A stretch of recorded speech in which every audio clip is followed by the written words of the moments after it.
Say, yeah, talk to me, baby, what's the word? I think it's stud. Bitch, get out my way, I'm out today, the city up. I've been MIA, but out today, it's only us.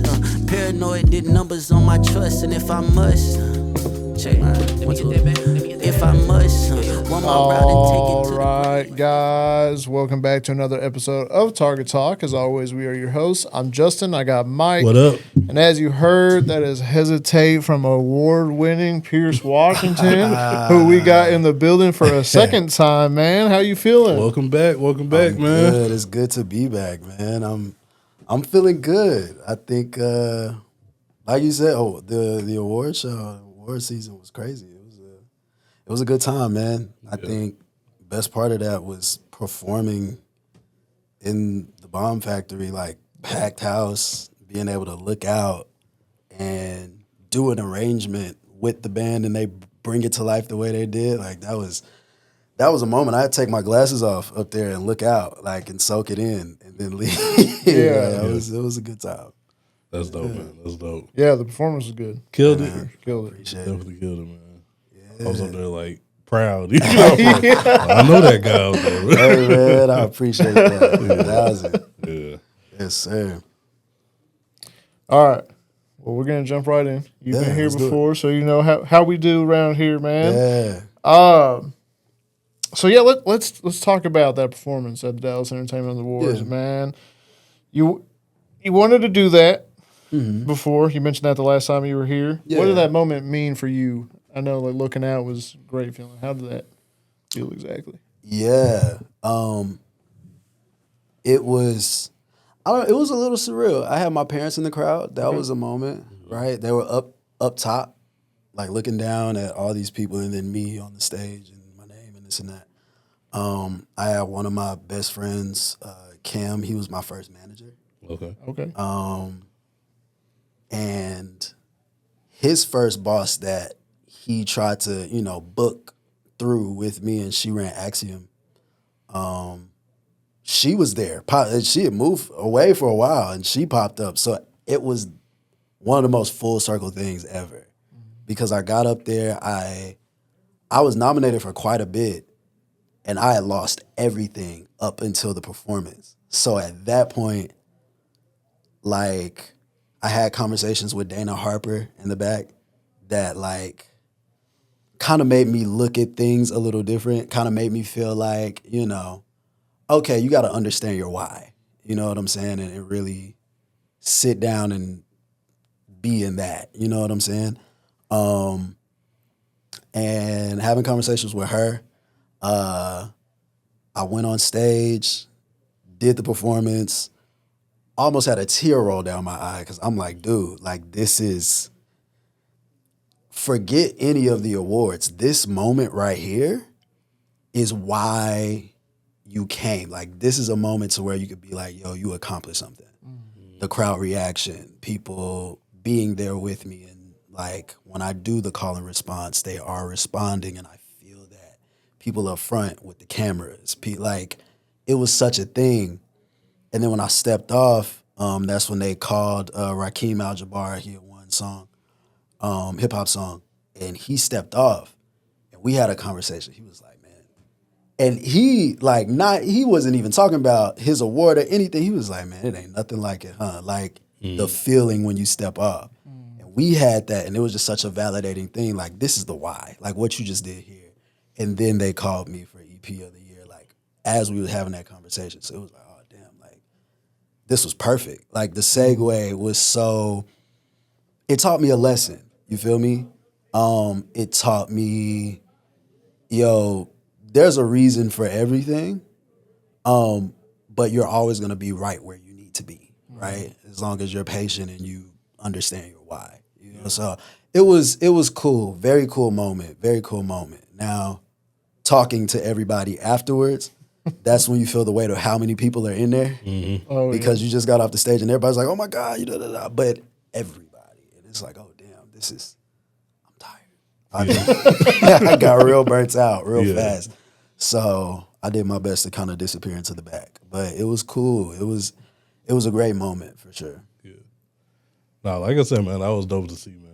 Yeah. Yeah. Congrats on the win too. EP Hey, of man, the yeah, year. sure. appreciate that. Yeah. Yeah, for real. Man, we could have used like a little convo like that after we took our. I'm saying, man. Man, Because I mean, we know how you feel, man. you know, What? it changed my perspective. Yeah. So at that point, it was like, man, it don't even matter. Yeah. And that was when, you know. Yeah, But I'm not gonna lie, I was on the edge of my seat. Yeah. Like for the other ones, I was like, ooh, yeah, we get to take a Kendrick picture after this. It's you like, know what I'm oh, saying? yeah. Like we just cradle them, that'll be cool. Yeah. And then it was like, well, it's not even about that. You know what I'm saying? And yeah, I think it was cool to get those perspectives at that time, especially before getting on stage. yeah, Like you never want to take that energy like, I guess we're gonna go perform now. You know what I'm saying? Like you never want to take that energy. So it was perfect timing that those conversations were had for sure. yeah. How'd you handle like after? I know you said you were drained during the show. Like it was pretty draining. Man, How do you clock out after that, man? I went home. I think I stopped and got like in and out or something. I went to sleep. I went to sleep. Yeah. And it was very calm. I put the award up next to the one from I put it there. I had all the certificates that said nominee and then put the winner one on top. Yeah. Just kind of put it in a folder and said, all right. Yeah. There you go. Next, well, what do we do next? What's You next? know? Because I think it's important to like, when you have that moment where you get it, I know for me, a lot of times I wait until the moment is over to feel the weight of it. And that's why I say, like, when I was on that stage, I had to take my glasses off, look into the crowd, take it, like, just breathe a little bit, because the band was going to go crazy for another 2 minutes. And I knew that, but nobody else did. Yeah. So it was like dramatic walk-off. Like, that was the plan. And after, because I do this as we proceed to give you what you need, like at every show. And that time I did it loud because I'm like, this is probably going to be the last time I incorporate this. So let's make it count. Band, be with me. And they just charged up as I was charging up. And when it was over, I was like, man, this feels like the end of an era of performance for me. I took this type of energy that I had on that stage, like to, I think every stage in Deep Ellum. After that, the smaller Bomb Factory, Trees, Ruin, everything, Nas, anywhere. And that was the last one that I hadn't done. And it just felt like, we did it. Like this is the last Infinity Stone. Yeah. I looked out, I took the moment in. So when I stepped off, there was no more moment to feel. Like I took it all in right there. I feel like people don't slow down enough to do that, you know, and I'm people. You know what I'm saying? So I've been working on that, and I think taking that time right there was dope. Yeah. So, Yeah. Sure, man. I mean, well, going from Deep Ellum, man, you taking stage to South by Southwest. Man, like how you feeling? How we feeling? So planning this year is exhausting. I can't lie. It's exhausting. Yeah. Cause it's so many things, and you realize that because this will be my third official. In the past 3 years, it'll be my third official. The first year I got in by way of a competition. So shout out Jay Soldier, shout out the Smokeout, DJ Napalm, Kush with a C. You know what I'm saying? Shout out to all of those guys because they got me on that stage. Shout out to 93 Kurt Lauder. Shout out to that man. Shout out to all of them for putting me on that stage, hearing me, selecting me, and I was official, and that gave me opportunities. I performed at the Porsche Showcase. I, had like a little deal with Dickies for clothes, a little deal with Freebird's Burrito for food. Okay. Right? And that was cool. That was cool. I was kind of like starstruck. And then last year, it just so wasn't the same. It was like, yo, we got a showcase. We got some money. That's it. went, did the showcase, got the money, left. I was like, okay. But this year, it's South by reaching out. They're like, hey, okay, we have this. Well, what if we place you here? What do you have coming out? Here's the music. Oh, yeah, let's put you here. And then, so this will be the first year I have a, and probably by the time this comes out, it'll be announced, but South by Southwest presents Pierce Washington. So I'm on their presents showcase, which is like dope. Yeah. Like that's another stratosphere, and I'm on there with solid names like Cody Shane is on it. Like it'll be really cool. You know what I'm saying? And a number of showcases, a number of appearances, sessions, this and that. Like it feels like, oh, this is a business trip, rather than you do your showcase and then you go enjoy it.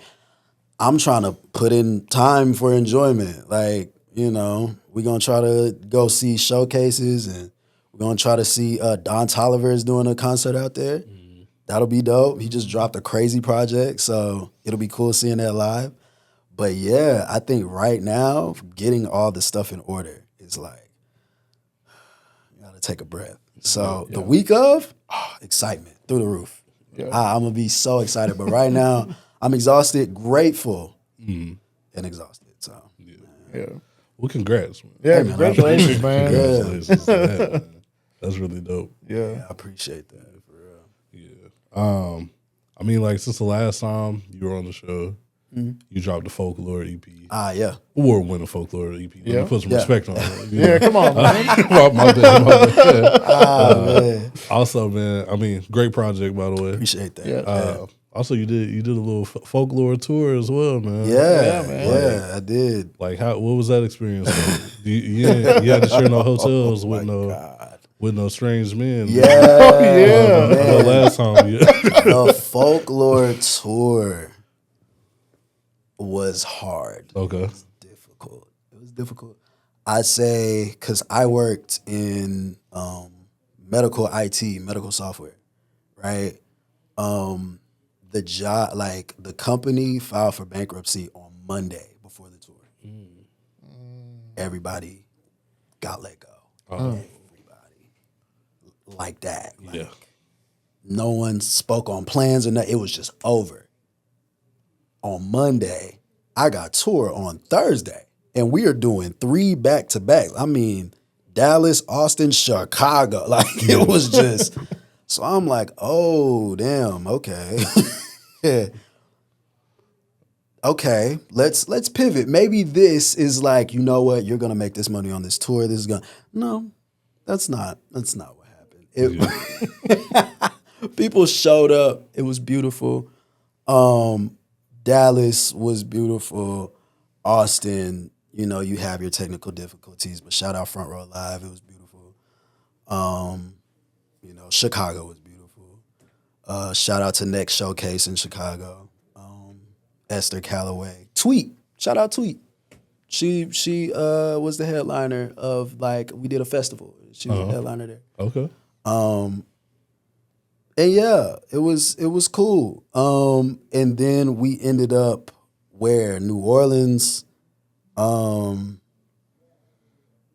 New York. New York sold out, and that was the pick me up, right? Yeah, we went through all of that, and then New York showed out. It was beautiful. To the point where we looped back and went back to New York, and then so that was cool, you know. It was a good time. It was difficult though, like, because I'm here stressing about, okay, what's the next move monetarily? How do we handle this in the middle of tour where my energy has to be proper because I'm doing, you know, interviews, freestyles, and you know, talking to people and all of that. But in the back of my mind, I'm like, man, what we about to do?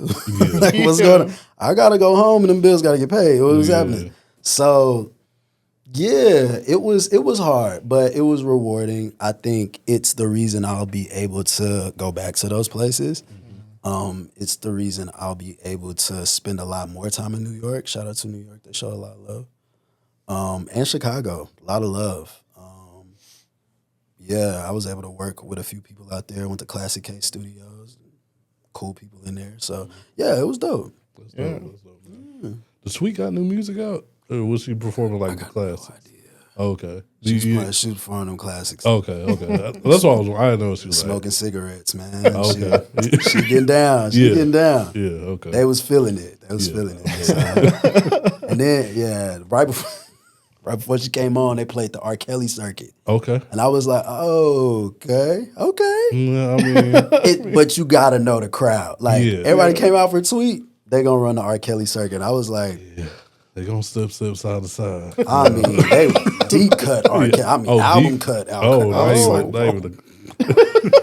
You got it. I'm gonna be on the side. You ain't about to catch me. There will be no canceling. Oh, that's Pierce. I don't condone nothing that R. Kelly has ever done. Yeah.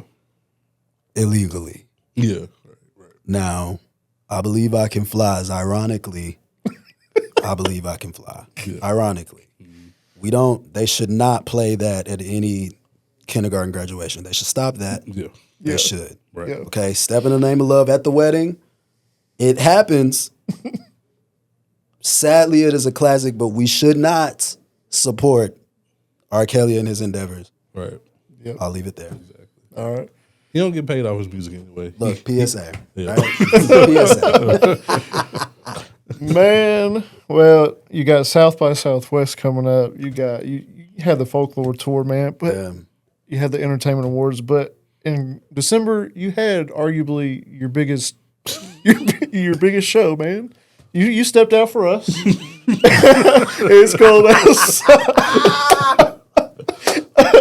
I love how he had no clue. Like, what what show you talking about, bro? You did step out for your guys, man. We do appreciate that, we do man. appreciate you, man. Man, listen though. The thing about that though, I loved that show. I loved it because it was like, it shows like this that remind you, right, how important it is to captivate your audience. Mm-hmm. You gotta grab them. Yeah. When you get to a certain point, especially like people that blow up real fast and got to do their first show in front of a bunch of people, they don't have crowd control or they don't know how to get people engaged. They've never been in a situation where they really have to be like, hey, come on, scoot up, get over here. What are we doing? So like, respect the mic or this and that, da. And I think it's cool once you learn how to not be so, like, pay attention to me, and you just perform in a way that demands attention. Yeah. And I feel like that show was one where I really had to flex that muscle. Yeah. And it was so good. Like, it was cool because the people that engaged were all the way there. Yeah. Super engaged. And that's the most reassuring thing that an artist can have when they're performing live. So it was beautiful, man. No, we definitely appreciate you, man. Yeah. I mean, it was our first foray into, True. We gonna step it up again this year. Man, I know y'all got it. We'll be in touch. Yeah. But nah, I mean, you definitely killed it. Oh yeah. Hey man, appreciate that. I mean, as usual. I mean, I've seen you a few times perform. Yeah, man. No, I appreciate y'all having me for real. Cause, yeah, I love that. We got you, bro. Anytime, bro. Anytime. We locked in Anytime for you. it. I mean, you South by Southwest official artist. So anytime you feel like blessing us with a Pierce performance, let us know. I got you. I let me know what's going on. I got you. Yeah. All right, man. Let's jump into the new stuff. You got the Budrow LP dropping. March 12th, man. Yeah. After sitting with it, it feels like a full body of work. What does that represent for you right now? Mm-hmm. I feel like I think in full bodies of work. That's the only way I create. I'm not against the single. I just don't think that it encapsulates all of my thoughts. When I am trying to make a single, I make an EP. And when I'm trying to make an EP, I make an album. And so Budrow was like, it was like, I don't know. I was trying to make a jazz EP. 3, 4 songs. Something quick. And it just happened in a time in my life where, like, this was after the folklore tour. So I'm like, okay, like, what are we about to do? What was going on? And in a time of uncertainty, you got insaneness going on outside, family things, not really working and sitting with your thoughts, but then creating. It turned into this body of work. I could not stop writing towards it. I could not stop coming up with things that sounded like this world that I was creating. So it was really like 16 songs and we cut it down. But yeah, man, like it means a lot because it is an ode to figuring it out. It's an ode to family. My grandfather, right? Ode to him. The title track is about him. And it's like extreme detail. Like it goes into it. And just a relationship with love, a relationship with death, a relationship with like self-confidence, all of that. And legacy, right? So yeah, it means a lot, especially in this climate. Cause like, everybody wants to put out a bunch of singles and they keep putting out singles until something hits. And it's almost like, well, we're waiting to do an album to, we're waiting for the audience to respect our art enough to give them an album or for that to be the demand. You do that long enough, you never figure out how to make an album. Mm-hmm. You know how many bad albums you got to make a good one? Yeah.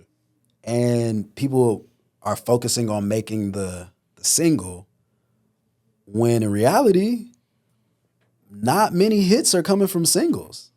You look at all of the hits, they come from albums. Yeah. Yeah. And that's because people that can make albums right now are truly like, it's becoming a lost art. Mm-hmm. And it's crazy because like a full body of work is scary to a lot of creatives.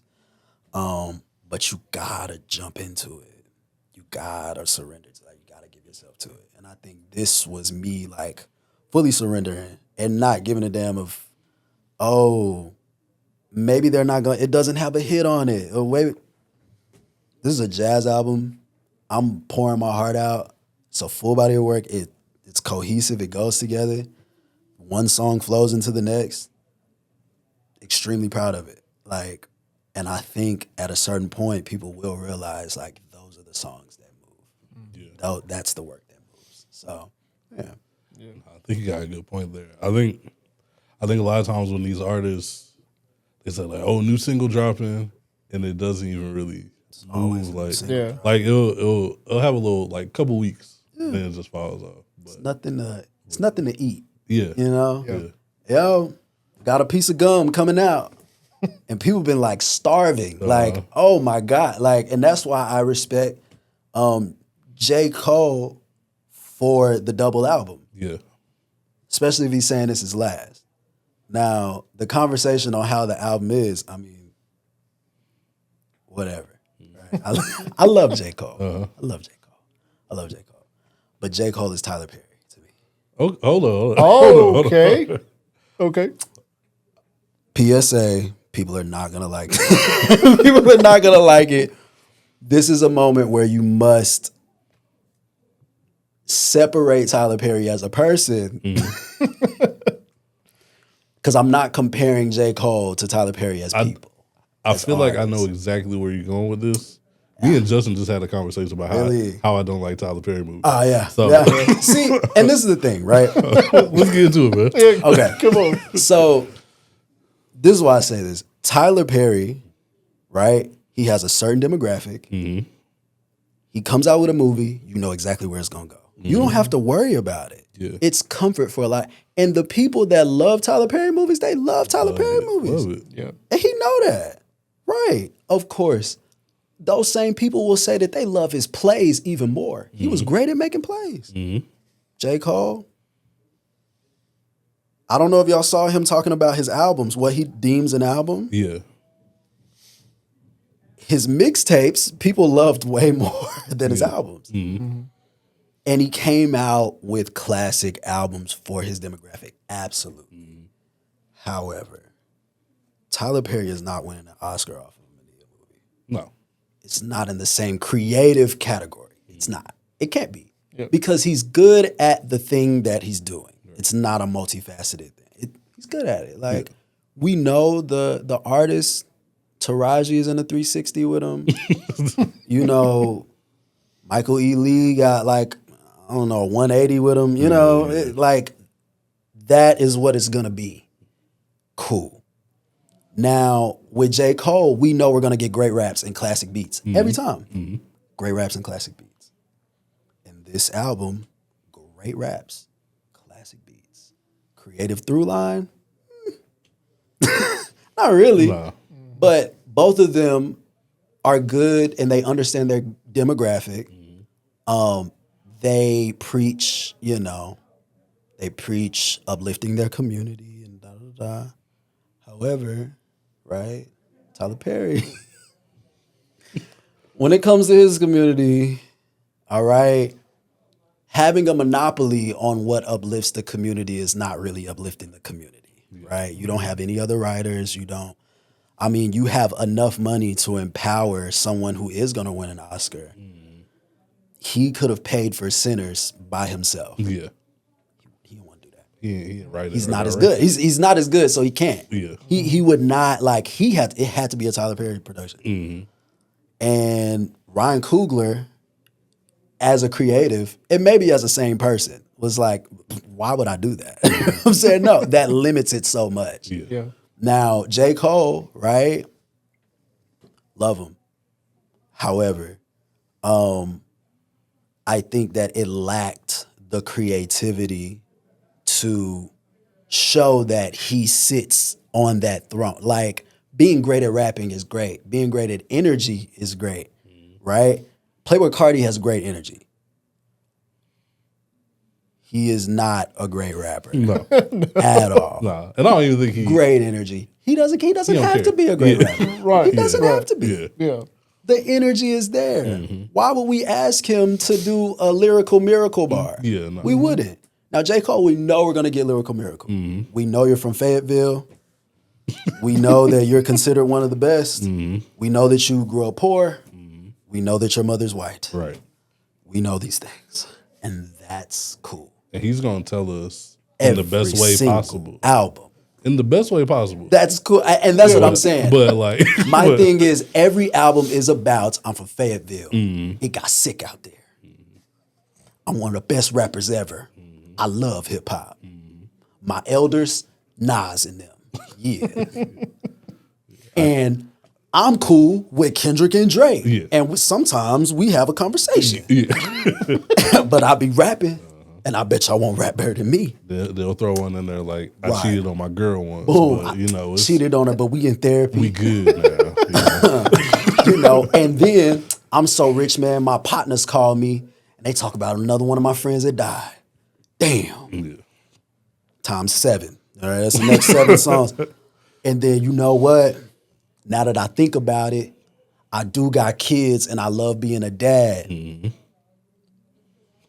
I'm wholesome. I'm J. Cole. That's my time. Thank you for every album in a row. And it's like, that's cool. I know all of this about you. I've heard this already. I don't need to hear it no more. Over a different beat and a beat that I anticipated. Yeah.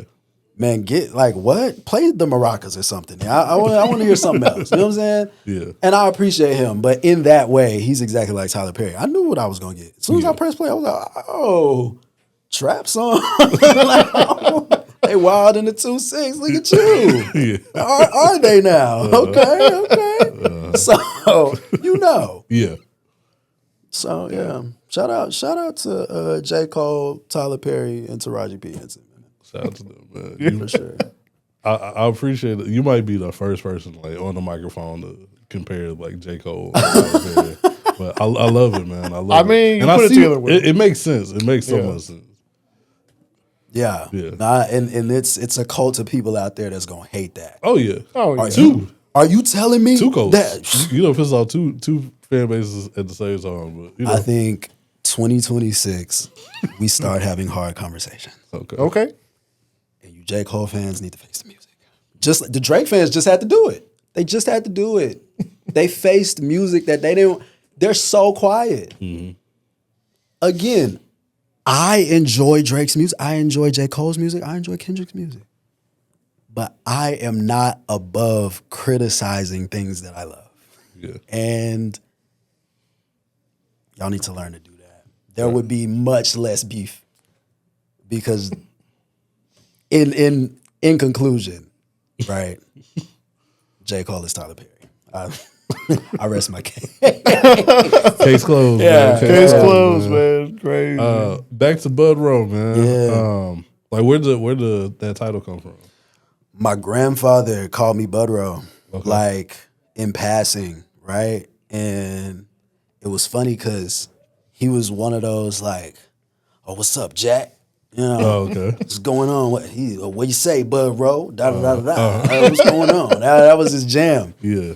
And I knew that he was slightly talking shit. Like that was, he was, what you say, Budrow? Yeah. Like if I walk past him, like, hey, buddy. Yeah. Look at you, hey, buddy. It's like, are you trying to come from my man right now? What's up? But that was him. I mean, he was a heckler, man. Like that was his jam. But it was all in love. Like that's all he knew. You know what I'm saying?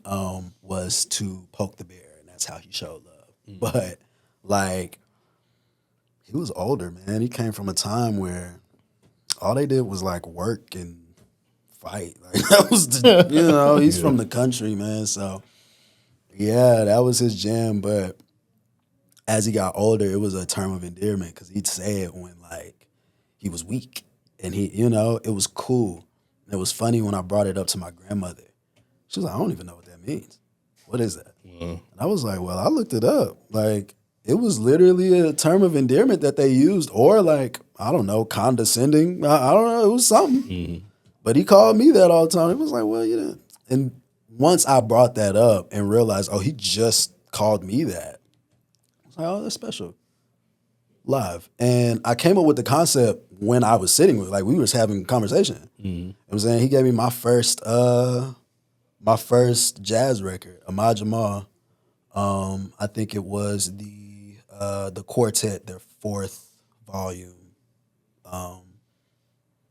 And that's where the cover comes from. Okay. He's listening to a headphone like he's doing that. And he's picture a light blue background. So that's where it came from that record. So yeah, everything extremely, extremely, extremely intentional. Yeah. Like even the stuff that we use, the camera, everything intentional. It's an ode to that. So yeah. So a lot of nods to that. Yeah, a lot of nods to my grandfather, man, and it was dope to be able to do that. I've played, I had to burn a CD to play the instrumentals for my grandmother. Yeah, she's trained in classical music, man, so she didn't always agree with jazz. It was too just out there doing anything. Yeah, but it's like, well, I'm gonna make you even more upset because I'm gonna rap over it. How about that? Yeah. But yeah, she likes the music, so it's cool. Okay. Yeah. So yeah, I mean, by the way, we got an early listen. Appreciate you. Thank you, man. No problem, man. Yeah, the album's great. But like, as soon as you turn it on, I think like the live instrumentation stands out. I mean, you say you went into it just wanting to make a jazz album. Was that so? That was just already off rip. Like you knew you wanted to do that. Well, we started off with a different set of songs. It was really Hesitate sounded completely different, and For the Feel sounded way different. But that's what we started with. They were soul chops, and it was Buddy Manelli. Shout out to Buddy Manelli. He's at University of Miami. Jazz prodigy. I don't want to get it wrong. He's like 19, 20. Oh. Wow. A damn beast. Okay. Are you kidding me? And on that intro, the opening stuff, Quincy Hinch, Canada. Also 20? 20? Okay. Crazy. right? Luke McKenzie on drums, on everything. Just also young, crazy. These guys are crazy, too good. And we were picking up a little steam. It was really me and Luke. We kept talking, and he works with all these guys, and he was like, man, we keep, making stuff, like, we'll just throw some stuff your way. I'm on the phone with all of them, like, individually. And at one point, it was like, yo, the album's done. Like, I would tell them, like, yo, the album's done. I'd be like, well, what? How do we put it all together? And it was really me and Luke on, what is the thing, Discord, on the session, like, just piecing it together. I'm like, yeah, because Southside Digital, we're having a conversation about the state of the WWE, like 30 minutes. He made that whole beat while we were talking, fully engaged in conversation. That's crazy, bro. He was like, yeah, you need something that slap. And he was like, yeah, Brock Lesnar's the Freaky Viking. Like, that's crazy. Why is he back? Like, okay. And he's going hard. And he was like, yeah, I just sent it to you. I said, oh my God. Like, how did you catch this pocket? Yeah. So, yeah, they are insanely genius. And I just feel like the pocket that we caught musically made it so easy for me to rap. And shout out to the feature. Shout out Josh Simmons on Southside Digital. Shout out to Wakai, man. I don't know if y'all are familiar. Wakai is like, he's crazy good. Josh Simmons, crazy good. Like, these guys are, and they both from Baton Rouge. Okay. Crazy good. Yeah. Man, there's some killers out there. They are solid. Yeah. So shout out to those guys, man. They really, like, have helped in this process to push my writing forward, for real. Bouncing ideas off of each other and stuff. So yeah. Yeah. The features were minimal, but they delivered. Yeah. Absolutely. That was my introduction to both of them. But Yeah. Absolutely, man. Those guys, if you dig through their catalog, they got some good ones. Yeah, I'll definitely be for sure checking it. Oh yeah. Yeah, check them guys out, man. It's something. Was it hard to find like pockets to rap on this? Like with these jazz instruments? I mean, that's kind of already a bag, but cause it's like, give me the nastiest drum pocket you got. Let's do it. Cause I hate rapping on metronome. Okay. It's so boring. It's nasty. Like, anytime I get a chord that sound weird and it goes at a nasty place and it's like, oh, okay, all right, cool, we got it. Yeah. Like, I love that. And I think as we all work together, they realized that and they were like, oh, okay, this will be the thing. Like, let's do this. Yeah. So, yeah, I was talking to Luke about the pocket on the Artful Dodger joint with Wakai.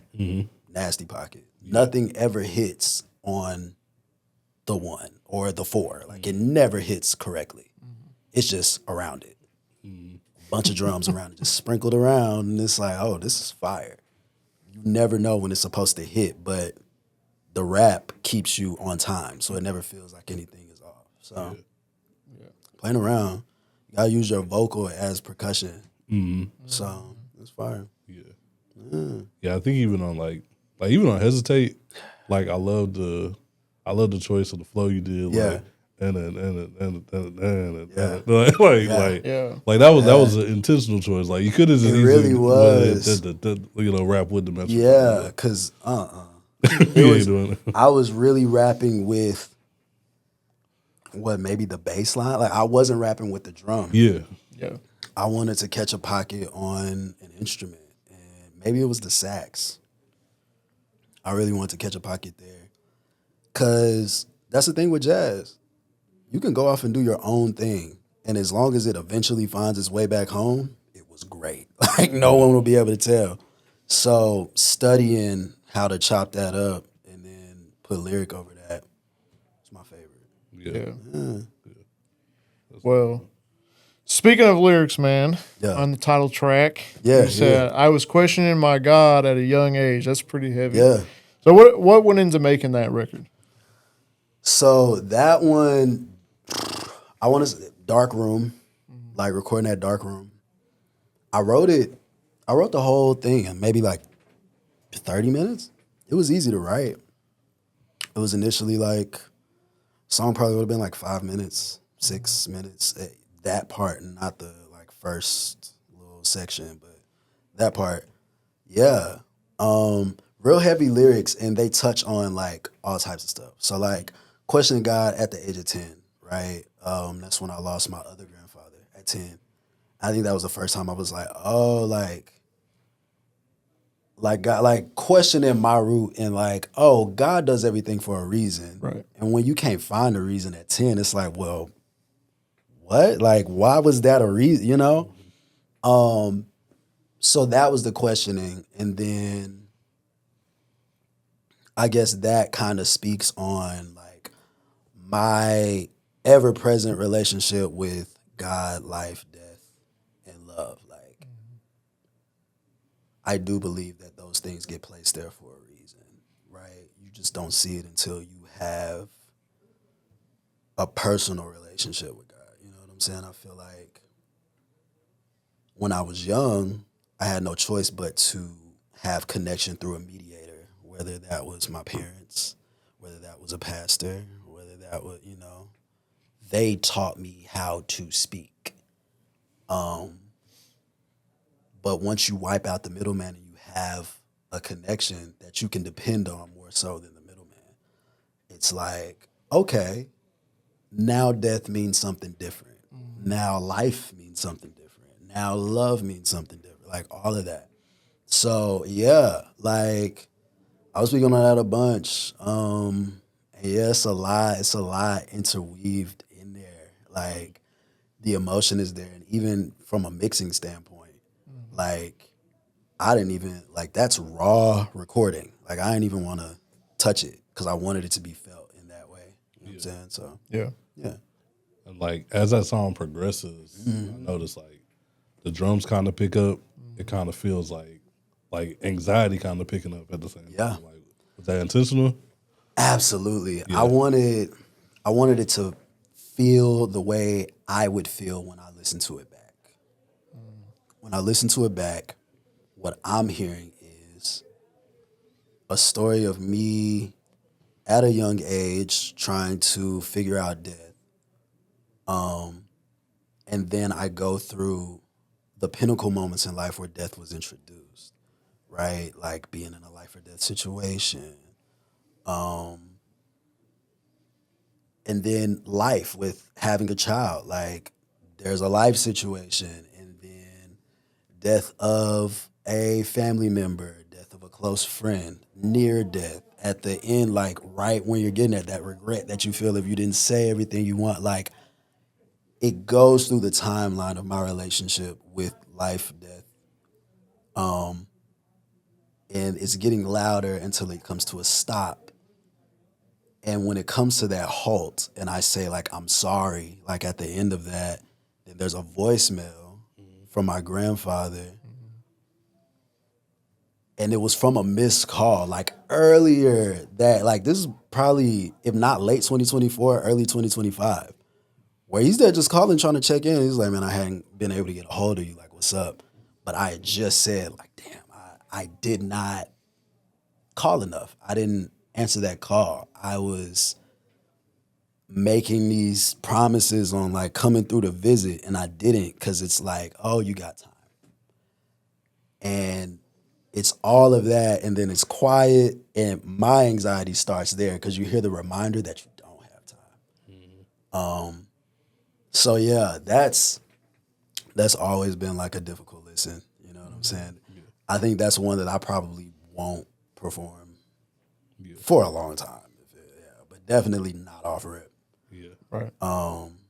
So yeah. That one is definitely meant to be felt though. Yeah. You know what I'm saying? I hope it is felt. You know? No, I definitely felt it. Definitely felt that, man. Yeah. Like, how's that feel? Like getting that off and kind of releasing that into the world. It felt good to release it, like at least release it out of my brain. Yeah. In the best way I knew how. As far as the consumption of it, like when it comes to everybody hearing it and this and that, if it does something for somebody, if it gives words to things that people haven't been able to express, then it did its job. And that's all I could ask for, you know? So, yeah, I mean, it feels good, and I hope it does its job. You know? Yeah. Going to the opening song, Hesitate, man. You know, it's tough. That one stood out obviously right away for us. What made that one be the one you wanted to start with? Hesitate or The Awakening? Like the first song, or Oh yeah, it is The Awakening. Awakening, Oh, yeah. Yeah, no, I got you. It was, I don't know. I think that one, I think I wrote while I was in New York. I wrote that in New York. And that was literally me writing how I felt right then. Like, okay, we're at this crossroad. I feel like I have done this corporate jogging for a long time. It's whatever at this point. But I've also bet on myself. I bet on my talent. I bet on my voice. I bet my check. I bet everything. Yeah. And still not taking off in the way that is fruitful or as fruitful as the corporate job. You know what I'm saying? Right. How do I continue with that? I think that's a great starting point because it sets the tone of like, okay, if anything, this album is gonna like be real commentary because a lot of artists are in that same spot. Like, okay, I hate my job. If I could do music all day, I would, but I can't because I gotta pay these bills. And well, how do I do that? And, you know, everybody speaks on, you know, you got to bet everything. You got to just let everything go and bet everything. And doing that, I understand why people say that. Do you have to bet everything? You got to bet 90%, for sure. Right. But that 10%, make sure you're doing something to make some money. But sure. Bet 90% because you need the time, you need the energy. Mm-hmm. Doing a 9 to 5 and coming back and trying to record or trying to make an album, it's difficult. You got life, you got family stuff, you got this and that. It's a lot. Yeah. And sometimes you just can't. You just can't. And that's the part that limits a lot of people if they want it to happen quickly because it takes a lot of work. A lot of work. So the opening is me like weighing out what's the pros and the cons of this work. Like what is gonna happen if I do put in this work? Is it worth it? Right. And at the end, it's like, well, yeah, it's worth it. Yeah. Let's do it. You know, so it starts there because I think that's where the journey of my thought process, like in general, at that very moment was. So it's cool. It starts a different way of thinking. Right. Yeah. Then back to Hesitate, man. Yeah. You just dropped that as a single. Yeah, that's what I meant. I read the question wrong, man. That's all you dropped that. What made you feel like that was the one off the album? It was the first song I made on the album. Okay. I made it because I wanted Budrow to be jazz inspired, but damn near trap. Yeah. Let's do a jazzy trap album. Mm-hmm. Why not? And Buddy Manelli, I found that in like this large collection of like jazz beats that he had. And I was like, maybe I can add another verse and then add some middle ground and some melodies. I just went all the way with it. And then Luke went through a drum pack of his and put drums on top of Buddy's drums at the end. Mm-hmm. So now we got 2 drum sets going, and then we add like this extra section. It was one, and I say it's the second most like militant jazz thing, right? So I think that was a great preview for the rest of it because the flow is very like this could go in a trap beat or this could go in something else. But the music is extremely like this is jazz. You know what I'm saying? So I love that. For sure. Yeah. Well, with all the tracks that you got on the project, Yeah. which one's your favorite?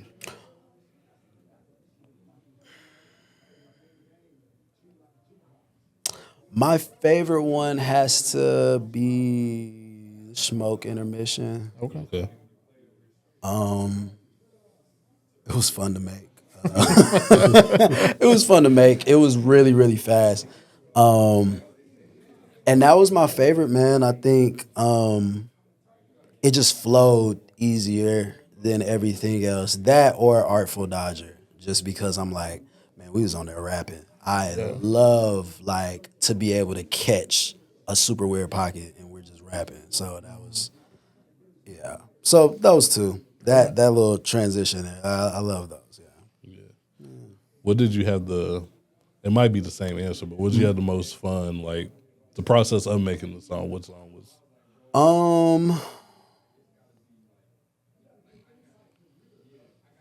I'd say the most fun I had making one was probably Southside Digital. 'Cause it was just, it's fun, you know? Mm-hmm. I think it's going to be really interesting because I'm going to wait 2 weeks to put the lyrics out. It's funny because Josh, who's on there, he thought at the time of recording that I said I put the rolls on digital, like a Rolls Royce with a digital screen. Uh-huh. No, that's the like a Rhodes piano digitally on the song. Like it literally the Rhodes is on digital. And he went in that direction, like all through like Double R General. Like that was his thing. And I was like, that is so live. Like that slight thing took his verse in a completely different direction. And I think that's why it works. Like, because I think in that situation, if his mind goes to Rolls Royce, rap about a Rolls Royce. Yeah. If mine goes to the digital piano, go to digital piano. Like, I think that's perfect because when you hear it back, it sounds like we saying the same thing. Yeah. So that's live, I think. And it was completely on accident. I said, that is fire, dude. Like, I love that. So, that was probably the most fun. That's fire. I didn't even like put that together. Yeah. That's dope. Like just a misunderstanding. One. But like he killed it at the same time. It's fire, Like the direction he went in, I was like, absolutely. That's what it needed. Unintentional double entendre. Absolutely. Fire. Yeah. So you say you plan on putting the lyrics out for like the whole project? Yeah. Okay. Yeah. Because I do a thing now, well, since Folklore, I've had to send my lyrics into Genius, like into a rep. Okay. At Genius, so then they put it out, and what happens is the marketing company takes the lyrics from there, and then they put them on streaming services. Just because of how my distribution is set up. So it's like, okay, yeah, that's cool. I just tell them when to do it, and it's like they put it in every place they can. But like with Folklore, Genius guessed. And because they guessed, they got it wrong. And then when you look at the lyrics, like on Apple, it's like a bunch of, I'm like, I did not say that. I don't know what. Yeah. That's crazy. So I didn't even understand that pipeline until they explained it to me after the fact. Oh, okay. So, yeah, I had to be on top of that early. So, yeah, like 2 weeks after the project drops, we'll put the lyrics out. And that'll be cool. Yeah. I can't wait for people to, like, read along. Like, that'll be cool. Are you gonna go in there and annotate your lyrics as well? Like, no, you just gonna. Oh, okay. Leave them. I love that. Yeah. Like, Folklore. Oh, I got some hate mail. Oh, for real? It was one young lady. She's a feminist, and she heard Biloxi, and her take on Biloxi was, I was a part of the patriarchy. I don't respect women. Mommy issues. Like she went on a tangent. She told me up for 20 minutes. What you say on there that was that could have got interpreted like that? That's crazy. No, she annotated. Like she took the time to like, this is what you said that blah, blah, and went crazy. I mean, like 5 pages. My immediate response was, thank you. you hated this so much that you took the time to analyze lyrics that were written wrong and tell me who I am. Yeah. Thank you. Because people that love it don't put that much energy into it. Right. Yeah. That's beautiful that I said something on a track that moved you in that way. She did not like that response.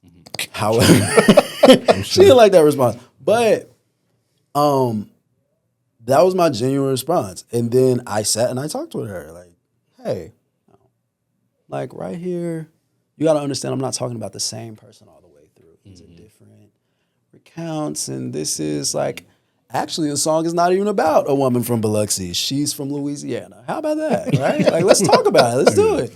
And afterwards, after everyone, put the guns down, it was cool. But if I go out and annotate and tell people what it means, like, often that moment doesn't happen. Yeah, that's true. So now she's listened to the whole thing, and now she likes it. Okay. Yeah. And now she's cool. Now you got a fan. You like you call like you talked to her on the phone or something like that? Okay. Wow. This was crazy. like from TikTok. Yeah, Wow. Had to squash the beef. It was dope. I told her I wanted to do like a full-blown interview and film it and everything. I thought it was going to be so cool. Yeah. And after we had the initial conversation, she was like, it's going to make me look bad. I'm like, no, I get it, but I just feel like we should have just done it off rip. Yeah. But yeah, I think that's cool. Maybe something on Budrow like does that. Yeah. Yeah. If it does, amazing. Reach out to me. We will talk about the patriarchy. I promise you I'm on your side. I promise you I'm on your side. So yeah, like that was cool though. But I think those moments are perfect. Yeah. Putting that much energy into a song. More energy than I put into it. It's a lot. Real. I feel that. Like, You did write 5 pages for that song. So. Thank you. That's amazing.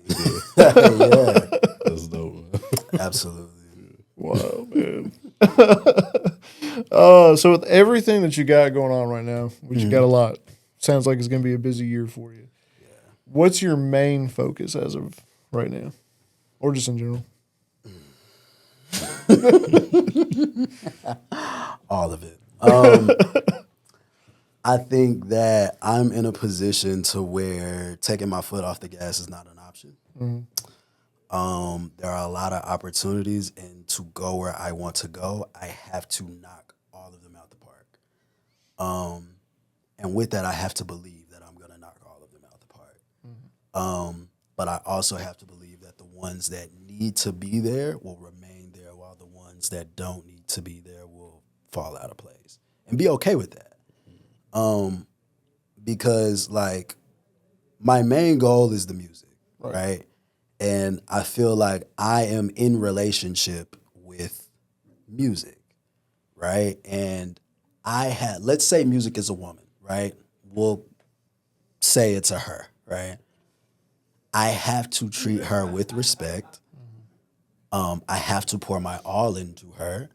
And I can't be like, yo, you better get out there, like put on this thing that I think people will like. People think you look good in this. Now get out there and make me some money. Whoa. I can't, like what kind of relationship is that? An abusive one. I can't, because she has an energy as well. And when she's disrespected or not handled with care, she'll wait, sit stubbornly. So I think once I realized, like, man, I got to handle this with care, really. And if I truly love this thing and I truly want to give my all to this thing, I want anything to come back from this, I have to give my all, and it'll give its all back. Yeah. And genuinely, and that's more than just working hard all day. I can sit up and work hard on making 5 Drake albums and then a bunch of singles, right? And waterfall them, all the methods, do it all. But if that's not me, I just made a bunch of music, made a bunch of videos, made a bunch of rollouts for what? So people would like it. You gotta be true and find your voice and what it sounds like. And I think that's what this is. Yeah, I think to answer your question, like that's my main, taking care of her, right? Yeah. And she'll take care of me. Right. So with that, I have to listen when I'm moved in directions like South by Southwest, like I said, is gonna be as business. I would love to have fun. Fun is cool. I can't, right? Like it's too much. Like we got to do it because right after South by, come back, New York for the first like actual show for Budrow. Like doing it all the way through with a band. That goes well. We get the residency. We in New York for a while. Come back. We're at the Nasher in Dallas. That's gonna be the first Dallas Budrow show, and it just moves. We're already in May, like, and that's straight from South by. Yeah. This was planned 2 months ago, though. You know what I'm saying? Like, and that's the thing. Like, it's handling it, planning for the next, and going and going and going and going. So, yeah. Taking care of her. Yeah. Beautiful answer. I like how you managed to answer his question and also prove you're not part of the patriarchy at the same time. Like that's facts. You really wrapped it all together. Like this is a true artist, you know. Like we talking about people good with their words, man. Like Pierce Washington. Pierce Washington's good with his words. Oh man, that is too funny. Take care of her, man. Take care of her, man. Please. Hey, if you ever need to, just cut this part up and just send it to people. Say, listen, man, you know, like this is proof right here. Boom, boom. Yeah, man. What do you feel like you've been getting better at recently? I feel like I have been getting better at being, just being. Yeah. Not letting the extremely high highs get me too high, and not letting the extremely low lows get me too low. Taking things for face value, right? I think is a part of that, and then enjoying the moments. And that's something that in this like portion of my journey, you must be able to do because stuff will fall through. Like great opportunity, like it'll be there and it's like, oh, we got it, it's here. Mm-hmm. One thing out of your control will go wrong and it's gone. You know what I'm saying? Even with South by. And like there was a company, not gonna say the company, you know who you are. They were having like, they had an idea for this thing and like, hey, we got budget, we got this, we got that, let's do it. Like, and it's gonna be cool and you could come to the conference. It sounded so good. Like, I'm telling the team, like, we got a crazy one. When this drops, like, And then the sponsor that was interested in me pulled out because they didn't like the company. And the company had to reach out to me and said, we're going in a different direction. And I was like, well, we have, like, what the hell? We got contracts. What do you mean? Like, we were planning around, and then I decided to be like, okay, maybe it just that wasn't meant. And then boom, another opportunity comes. And that's when South by Southwest presents. Very next day, get an email like, hey, got you. We don't got a bunch of details yet, but we want you. And it's like, got you, thanks. And it's when you genuinely take that time to just be and like, okay, that happened. It's not supposed to be here. Cool. We move forward with what we have. And then you're rewarded more because you let it go without malice or any anger or like extreme disappointment or sitting in that. Like you let it go because it is what it is. Like you must move forward if that's what you want to do. Yeah. So it was just crazy that when I stopped relishing in that, just like I was saying with the awards, as soon as I stopped relishing in it, it became a super enjoyable night for me. Extremely enjoyable. Like, it was beautiful. And as soon as I started letting go of like opportunities that were not in the path, they sounded good And them getting offered was just confirmation that you can get things like this. Yeah. But something better is on the way. Don't worry about this. Yeah. You know, I have to have faith in that, right? So, yeah, I think I've gotten a lot better in that part of it. And that's made it way less stressful. Yeah. Because I feel like if I'm sitting up stressing like, oh, my God, we just dropped that. What are we going to do? Mm-hmm. Something else. That's what we're going to do. It's fine. Let it go. So, boom, you know? So, yeah, I think that. That's good, man. Yeah, man. Yeah. Well, man, the album, Budrow, dropping March 12th. March 12th. They're going to be available everywhere? Everywhere. Budrow, available March 12th. I will be performing it March 12th at South by 8 p.m. Can't say the sponsor yet, but at someone's patio, a patio in Austin, Swan Dive patio, 8 o'clock. Nice. Me, Cam, Cure for Paranoia is gonna be on that show as well. Shout out to them. They are killing it right now. Yeah. I mean, killing it right now. Love to them. Those are good guys, man. So, yeah, check us out. Check them out. We're going to be on the same showcase opening day, Budrow, with full band. Shout out to On Point. Shout out to Small Town. Yeah, we're going to do the damn thing. It's going to be a good time. Yeah. Shout out to you, man. Man, appreciate it. Shout out to y'all. Appreciate you, man. Well, I mean, again, you know, if they don't know where to follow you by now, you know, where can the people find you? Find me mostly on Instagram at Pierce Washington without the O, but like if you type that in, that's what's gonna pop up anyway. Yeah. I'm getting on TikTok. Okay. I'm on there more now. Find me, right? I might start talking. I don't know. TikTok, same thing. YouTube Shorts on there too. Same thing. Nice. That's it. I think maybe Twitter, X, whatever. we call it Twitter. The Bird, right? The Bird. Follow me if you want. I'll be talking to myself on there, man.